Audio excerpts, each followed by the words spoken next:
নমস্কাৰ মই প্ৰণীতা লৈ আহিছো এই মুহূৰ্তৰ বিগ ব্ৰেকিং নিউজ অসমত 1951 চনৰ পাছত অহা কোনো লোকে আৰু মাটি কিনিব নোৱাৰিব মাটি বাৰীক লৈ এই মুহূৰ্তত 7টা নতুন নিয়মৰ কথা ঘোষণা কৰিছে অসমৰ মুখ্যমন্ত্ৰী ডক্টৰ হিমন্ত বিশ্ব শৰ্মা আৰু অতি শীঘ্ৰে চৰ অঞ্চলত যে সাৰ্ভে চলিব সেই কথা উল্লেখ কৰিছে চৰৰ ভূমি দখলীকৃত যিসকল লোক আছে তেওঁলোকে বৰ্তমান মাটিৰ পট্টা পাবলৈ গৈ আছে সাৰ্ভে ইতিমধ্যে আৰম্ভ কৰাৰ বাবে সকলো যুঁজা আৰম্ভ কৰিছে চৰকাৰে সমান্তৰালকৈ অসমৰ প্ৰতিটো স্থানত নতুন নতুন ব্লক যিবোৰ ব্লকত নতুন নিয়ম পৰিছে মানুহে এতিয়া মন গলে মাটি কিনিব নোৱাৰিব বহিৰাগতৰ বাবেটো একেবাৰে নিষেধাজ্ঞা অসমৰ যতে ততে এতিয়া বহিৰাগতে মাটি কিনিব নোৱাৰিব অসমৰ ইমুৰৰ পৰা কিমুৰলৈ থকা যিকোনো মানুহে যত মাটি কিনিব নোৱাৰিব তেওঁলোক কেতিয়া আহিছিল সেই বিষয়টো চাব মুঠৰ পৰা নথিপত্ৰৰ প্ৰয়োজন হ'ব এতিয়াৰ পৰা মাটিৰ পট্টা লবলৈ বা মাটি কিনিবলৈ হয় মুখ্যমন্ত্ৰী ডক্টৰ হিমন্ত বিশ্ব শৰ্মাই 7টা নতুন নিয়মৰ কথা উল্লেখ কৰিছে আৰু এই নিয়মসমূহ মানি চলিব লাগিব নহলে কিন্তু কথা বেয়া হ'ব ইতিমধ্যে নিষেধাজ্ঞা আৰোপ কৰা হৈছে বহুতো ব্লকত মাটি কিনাৰ ক্ষেত্ৰত হেবৰ মাটি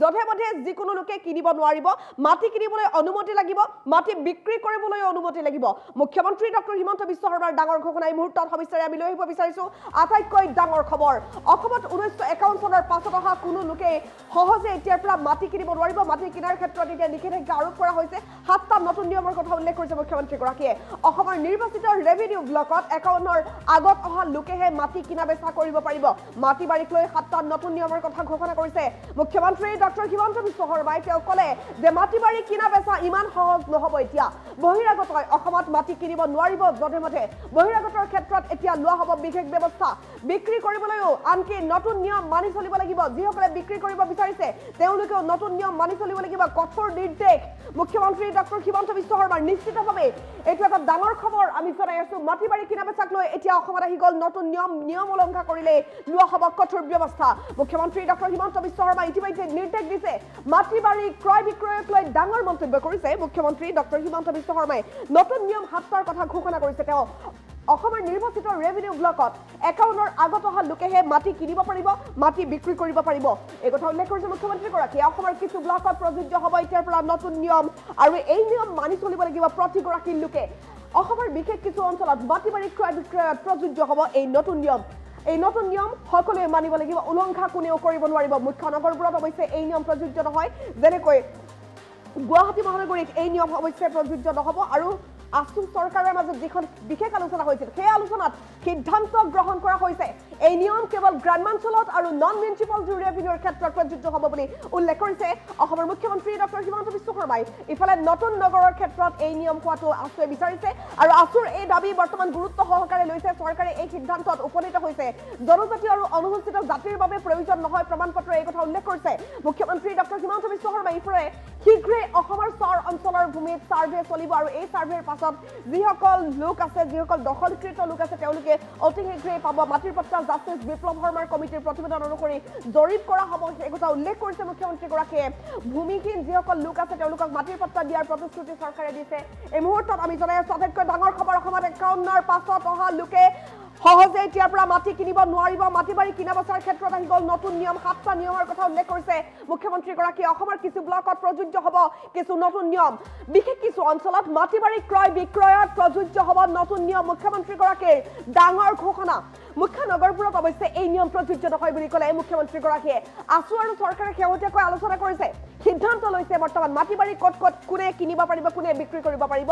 এই নিয়ম গ্ৰামাঞ্চল আৰু নন মিউনিচিপাল ৰেভিনিউৰ ক্ষেত্ৰত প্ৰযোজ্য হ'ব আৰু নতুন নগৰৰ ক্ষেত্ৰত এই নিয়ম আছুৱে হোৱাটো বিচাৰিছে আছুৰ দাবী বৰ্তমান গুৰুত্ব সহকাৰে লৈছে চৰকাৰে জনজাতি আৰু অনুসূচিত জাতিৰ বাবে প্ৰয়োজন নহয় প্ৰমাণপত্ৰ আৰু ইফালে শীঘ্ৰেই অসমৰ চৰ অঞ্চলৰ ভূমিত সাৰ্ভে হ'ব যিসকল দখলীকৃত লোক আছে তেওঁলোকে মাটিৰ পট্টা পাব জাষ্টিছ বিপ্লৱ শৰ্মাৰ কমিটিৰ প্ৰতিবেদন অনুসৰি জৰীপ হ'ব ভূমিহীন লোকক মাটিৰ পট্টা দিয়াৰ প্ৰতিশ্ৰুতি দিছে চৰকাৰে যিসকল লোকে এতিয়ালৈকে মাটিৰ পট্টা পোৱা নাই তেওঁলোকে মাটিৰ পট্টা পাব অসমৰ 1951 চনৰ পাছত অহা লোকে কিন্তু সহজে এতিয়া মাটি কিনিব নোৱাৰিব অসমৰ নিৰ্বাচিত ৰেভিনিউ ব্লকত 51ৰ আগত অহা লোকেহে মাটি বাৰী ক্ৰয় বিক্ৰয় কৰিব পাৰিব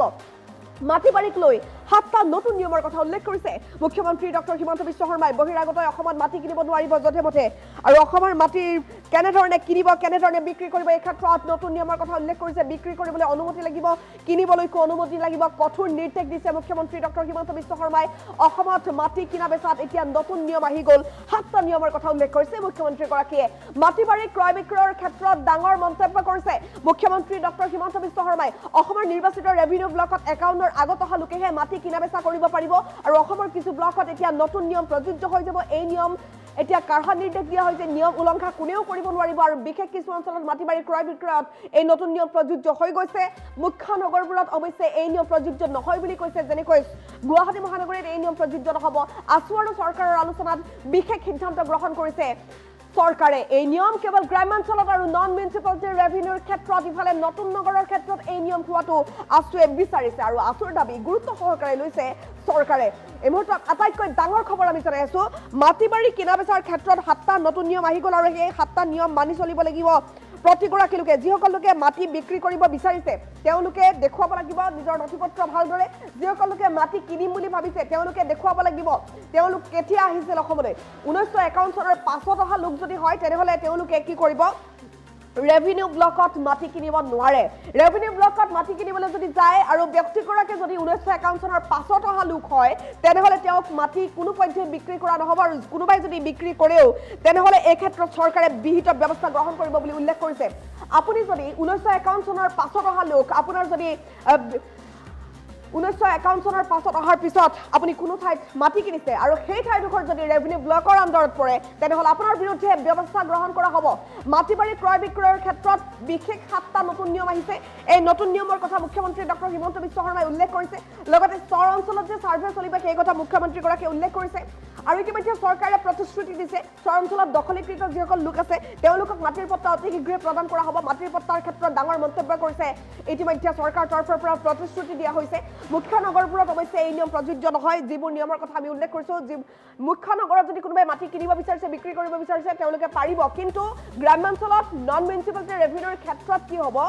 যিসকল লোকে মাটি কিনিব বিচাৰিছে তেওঁলোক কেতিয়া অহা অসমলৈ তেওঁলোক বহিৰাগত নেকি সকলো চোৱা হ'ব বহিৰাগত যিকোনো লোকে এতিয়া অসমৰ য'তে ত'তে মাটি কিনিব নোৱাৰিব সমান্তৰালকৈ অসমৰ মানুহ হ'লেও তেওঁলোক যদি 1951 চনৰ পাছত অসমত এণ্ট্ৰি কৰা মানুহ হয় তেনেহ'লে তেওঁলোকে মাটি কিনিব নোৱাৰিব ৰেভিনিউ ব্লকত নিৰ্বাচিত ৰেভিনিউ ব্লকৰ ক্ষেত্ৰত বিশেষ সিদ্ধান্ত লোৱা হৈছে আৰু চৰ অঞ্চলত ছাৰ্ভে চলিব এই ছাৰ্ভেৰ আণ্ডাৰত ভূমিহীন লোকক মাটিৰ পট্টা দিয়াৰ প্ৰতিশ্ৰুতি চৰকাৰে দিছে অসমত 1951 চনৰ পাছত অহা কোনো লোকে এতিয়াৰ পৰা য'তে ত'তে মাটি কিনিব নোৱাৰিব অসমৰ নিৰ্বাচিত ৰেভিনিউ ব্লকত 51ৰ আগত অহা লোকেহে মাটি কিনা বেচা কৰিব পাৰিব আৰু মাটি বাৰীক লৈ 7টা নতুন নিয়ম ঘোষণা কৰিছে মুখ্যমন্ত্ৰী ডক্টৰ হিমন্ত বিশ্ব শৰ্মাই তেওঁ ক'লে যে বহিৰাগত এতিয়া অসমত যধে মধে মাটি কিনিব নোৱাৰে আনকি অসমৰ মানুহ হ'ল যধে মধে মাটি কিনিব নোৱাৰে মাটি বিক্ৰী কৰিবলৈ হ'লে নতুন নিয়ম মানি চলিব লাগিব মাটি বিক্ৰী কৰিবলৈ অনুমতি লাগিব মাটি কিনিবলৈকো অনুমতি লাগিব কঠোৰ নিৰ্দেশ দিছে মুখ্যমন্ত্ৰী ডক্টৰ হিমন্ত বিশ্ব শৰ্মাই তেওঁ ক'লে যে অসমত মাটি কিনা বেচা এতিয়া ইমান সহজ নহ'ব নতুন নিয়ম আহি গ'ল এই নতুন নিয়ম সকলোৱে মানিব লাগিব মাটি বাৰী ক্ৰয় বিক্ৰয়ক লৈ ডাঙৰ মন্তব্য কৰিছে মুখ্যমন্ত্ৰী ডক্টৰ হিমন্ত বিশ্ব শৰ্মাই অসমৰ নিৰ্বাচিত ৰেভিনিউ ব্লকত 51ৰ আগত অহা লোকেহে মাটি কিনা বেচা কৰিব পাৰিব আৰু অসমৰ কিছু ব্লকত প্ৰযোজ্য হ'ব কিছু নতুন নিয়ম আৰু এই নিয়মবোৰ সকলোৱে মানি চলিব লাগিব বিশেষ কিছু অঞ্চলত মাটি বাৰী ক্ৰয় বিক্ৰয়ত প্ৰযোজ্য হ'ব নতুন নিয়ম আৰু মুখ্য নগৰবোৰত অৱশ্যে এই নিয়ম প্ৰযোজ্য নহয় বুলি স্পষ্ট কৰি দিছে মুখ্যমন্ত্ৰীগৰাকীয়ে আছু আৰু চৰকাৰৰ আলোচনাত শেহতীয়াকৈ সিদ্ধান্ত গ্ৰহণ কৰা হৈছে এই সন্দৰ্ভত সিদ্ধান্ত লৈছে সিদ্ধান্তত উপনীত হৈছে চৰকাৰ গ্ৰামাঞ্চল আৰু নন মিউনিচিপালিটি ৰেভিনিউৰ ক্ষেত্ৰত এতিয়া কঠোৰ বাধা আহিছে মাটি বাৰী ক্ৰয় বিক্ৰয়ত এফালে নতুন নগৰত অৱশ্যে এই বিশেষ নিয়ম প্ৰযোজ্য যাতে হয় সেই কথা উল্লেখ কৰিছে জনজাতীয় আৰু অনুসূচিত জাতিৰ ক্ষেত্ৰত অৱশ্যে বিশেষ বাধা নাই আৰু শীঘ্ৰেই চৰ অঞ্চলৰ ভূমিত ছাৰ্ভে হ'ব আৰু এই ছাৰ্ভেৰ আণ্ডাৰত তেওঁলোকে মাটিৰ পট্টা পাব জাষ্টিছ বিপ্লৱ শৰ্মাৰ প্ৰতিবেদন অনুসৰি জৰীপ কৰা হ'ব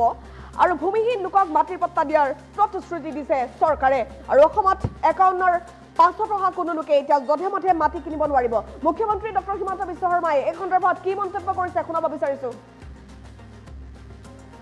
1951 চনৰ আগতে অসমলৈ অহা ব্যক্তিয়েহে মাটি কিনা বেচা কৰিব পাৰিব অসমৰ নিৰ্বাচিত ৰেভিনিউ ব্লকছত সকলোতে নহয় আছু আৰু ছাত্ৰ সন্থা আৰু আমাৰ মাজত বহি কিছু ব্লকছ আমি চিনাক্তকৰণ কৰিম যি ব্লকসমূহ বা যি ব্লকত অকল তিনিটা প্ৰজন্ম বা 1951 চনৰ আগতে অসমলৈ অহা ব্যক্তিয়েহে মাটি কিনা বেচা কৰিব পাৰিব। অৱশ্যে এই ক্ষেত্ৰত জনজাতীয়, অনুসূচিত জাতি আৰু 6 জনগোষ্ঠীৰ ক্ষেত্ৰত আমি প্ৰমাণপত্ৰ বিচৰাৰ পৰা আমি বিৰত থাকিম। আনহাতে এই সিদ্ধান্ত নগৰসমূহত, বিশেষকৈ মুখ্য নগৰসমূহত ই প্ৰযোজ্য নহয়। এই ৰিকমেণ্ডেশ্যনটো অকল ভিলেজৰ কাৰণে আছিল, গাঁৱৰ কাৰণে আছিল বা নন মিউনিচিপালিটি ৰেভিনিউ ব্লকত আছিল। কিন্তু ছাত্ৰ সন্থাই বিচাৰে যে কিছু নতুনকৈ গঠন হোৱা পৌৰসভাবিলাকতো এই নিয়ম প্ৰযোজ্য হ'ব লাগে। তাৰ বিষয়ে আমি চিন্তা চৰ্চা ভৱিষ্যতে কৰিমগৈ। ইয়াৰ লগতে আজি আমি এটা ডাঙৰ সিদ্ধান্ত গ্ৰহণ কৰিছোঁ যে চৰ অঞ্চলৰ মাটিসমূহ জাষ্টিছ বিপ্লৱ শৰ্মা কমিটিৰ প্ৰতিবেদন অনুসৰি আমি ছাৰ্ভে কৰাৰ কাম হাতত ল'ম। ছাৰ্ভে মানে ছেটেলমেণ্ট নহয়। ছাৰ্ভে মানে মাটিখিনিক চৰকাৰী যি ৰাজহ ব্যৱস্থাৰ ভিতৰলৈ অনা হয়। কিন্তু আমি অত্যন্ত সাৱধানেৰে সৈতে মাইনোটছখনত লিখিছোঁ যে চৰ অঞ্চলত মাটি ছাৰ্ভে কৰাৰহে সিদ্ধান্ত হৈছে, ছেটেলমেণ্ট কৰাৰ সিদ্ধান্ত হোৱা নাই। অৰ্থাৎ বন্দবস্তি নহ'ব, প্ৰথম পৰ্যায়ত ছাৰ্ভে হ'ব। ছাৰ্ভেৰ পিছত বন্দবস্তিলৈ যোৱাৰ আগতে ৰাজনৈতিক, সামাজিক সংগঠনসমূহৰ সৈতে কথা বতৰা পাতি ইয়াৰ মডেলিটি আছু আৰু চৰকাৰে নিৰ্ধাৰণ কৰিব। গতিকে এতিয়া আমি বন্দবস্তিলৈকে যোৱা নাই, মাত্ৰ ছাৰ্ভেলৈকেহে আজি আমাৰ সিদ্ধান্ত হৈছে। 1951 চনৰ আগতে অসমলৈ অহা ব্যক্তিয়েহে মাটি কিনা বেচা কৰিব পাৰিব। অসমৰ নিৰ্বাচিত ৰেভিনিউ ব্লকছত, সকলোতে নহয়, আছু আৰু ছাত্ৰ সন্থা আৰু আমাৰ মাজত বহি কিছু ব্লকছ আমি চিনাক্তকৰণ কৰিম। যি ব্লকসমূহ বা যি ব্লকত অকল 3টা প্ৰজন্ম বা 1951 চনৰ আগতে অসমলৈ অহা ব্যক্তিয়েহে মাটি কিনা বেচা কৰিব পাৰিব। অৱশ্যে এই ক্ষেত্ৰত জনজাতীয়, অনুসূচিত জাতি আৰু 6 জনগোষ্ঠীৰ ক্ষেত্ৰত আমি প্ৰমাণপত্ৰ বিচৰাৰ পৰা আমি বিৰত থাকিম। আনহাতে এই সিদ্ধান্ত নগৰসমূহত, বিশেষকৈ মুখ্য নগৰসমূহত ই প্ৰযোজ্য নহয়। এই ৰিকমেণ্ডেশ্যনটো অকল ভিলেজৰ কাৰণে আছিল, গাঁৱৰ কাৰণে আছিল বা নন মিউনিচিপালিটি ৰেভিনিউ ব্লকত আছিল। কিন্তু ছাত্ৰ সন্থাই বিচাৰে যে কিছু নতুনকৈ গঠন হোৱা পৌৰসভাবিলাকতো এই নিয়ম প্ৰযোজ্য হ'ব লাগে। তাৰ বিষয়ে আমি চিন্তা চৰ্চা ভৱিষ্যতে কৰিমগৈ। ইয়াৰ লগতে আজি আমি এটা ডাঙৰ সিদ্ধান্ত গ্ৰহণ কৰিছোঁ যে চৰ অঞ্চলৰ মাটিসমূহ জাষ্টিছ বিপ্লৱ শৰ্মা কমিটিৰ প্ৰতিবেদন অনুসৰি আমি ছাৰ্ভে কৰাৰ কাম হাতত ল'ম। ছাৰ্ভে মানে ছেটেলমেণ্ট নহয়। ছাৰ্ভে মানে মাটিখিনিক চৰকাৰী যি ৰাজহ ব্যৱস্থাৰ ভিতৰলৈ অনা হয়। কিন্তু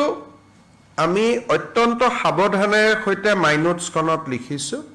যে চৰ অঞ্চলত মাটি ছাৰ্ভে কৰাৰহে সিদ্ধান্ত হৈছে, ছেটেলমেণ্ট কৰাৰ সিদ্ধান্ত হোৱা নাই। অৰ্থাৎ বন্দবস্তি নহ'ব, প্ৰথম পৰ্যায়ত ছাৰ্ভে হ'ব। ছাৰ্ভেৰ পিছত বন্দবস্তিলৈ যোৱাৰ আগতে ৰাজনৈতিক, সামাজিক সংগঠনসমূহৰ সৈতে কথা বতৰা পাতি ইয়াৰ মডেলিটি আছু আৰু চৰকাৰে নিৰ্ধাৰণ কৰিব। গতিকে এতিয়া আমি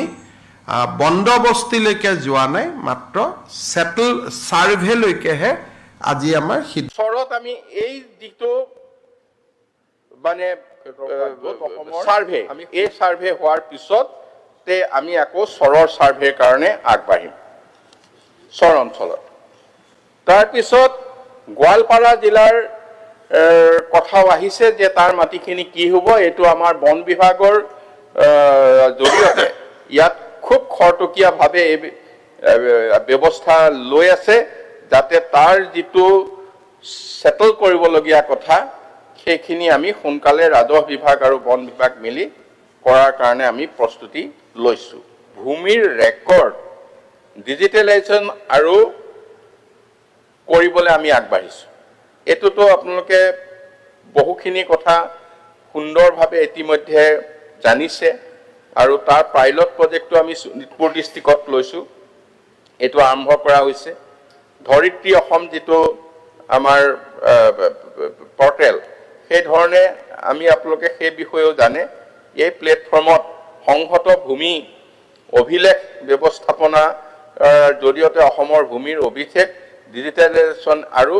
1980 চনৰ শেষৰ ফালে যি কেন্দ্ৰীয় চৰকাৰৰ ভূমি ৰেকৰ্ডৰ যিখিনি কম্পিউটাৰাইজেশ্যন হৈছিল আৰু সেই আঁচনিৰ প্ৰাৰম্ভিক পদক্ষেপৰ পৰা য'ত অসমৰ আমি শোণিতপুৰ জিলাত এই গোটেইখিনি লৈ পেলাই এটা পাইলট প্ৰজেক্ট আমি ল'বলৈ গৈছো যাৰ কাৰণে ডিজিটেলাইজেশ্যন হৈ যোৱাৰ পিছত মাটিৰ যিবিলাক এতিয়া দালালি চলিছে বিক্ৰী কৰিছে কাৰোবাক একটা মাটিত 2-3 বাৰ বিক্ৰী কৰিছে এইবিলাক কাৰো কথাত নাথাকিব কেইটামান দিন অপেক্ষা কৰক সকলোতে মোবাইলত নিজৰ মাটি ক'ত আছে কেনেকৈ আছে আৰু সেই গোটেইখিনি কথা গম পাবলৈ আপোনালোক আমি গৈ আছো এটো এটা খুব ডাঙৰ কাম আমাৰ মুখ্যমন্ত্ৰী ডাঙৰীয়াই